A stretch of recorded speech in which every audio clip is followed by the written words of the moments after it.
Bienvenue dans Provision de vie. La pensée d'aujourd'hui s'intitule « Toujours joyeux ».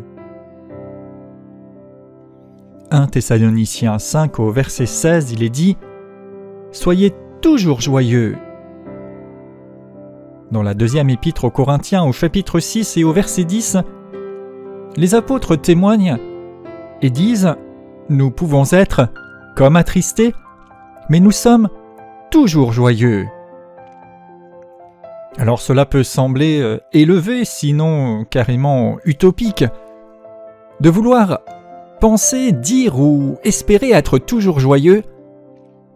Et pourtant la Bible nous en donne l'instruction « Soyez toujours joyeux ».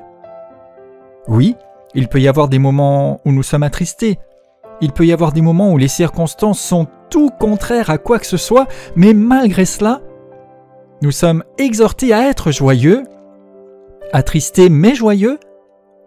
Et Jésus introduisait déjà cela en nous donnant la clé dans l'évangile de Jean au chapitre 15 et au verset 11, Jésus dit lui-même « Je vous ai dit ces choses afin que ma joie soit en vous et que votre joie soit parfaite. »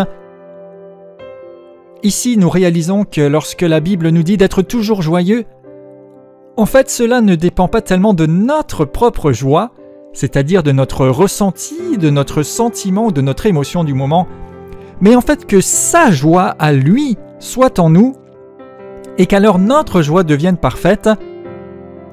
Et juste avant, il nous donne l'indication très simple et précise « Comme le Père m'a aimé, je vous ai aimé, demeurez dans mon amour.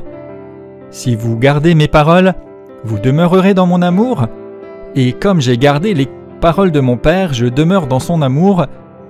Alors ma joie est en vous et votre joie est parfaite. » Oui, nous pouvons être toujours joyeux, quoi qu'il arrive, quoi qu'il se passe, et la joie est comme une force motrice qui nous maintient positifs, élevés, pleins d'espérance, dans la foi et porteurs de bonnes nouvelles, créateurs d'une bonne atmosphère là où nous sommes, pour être en bénédiction, plutôt que de nous laisser aller et abattre parce que nous pourrions ressentir.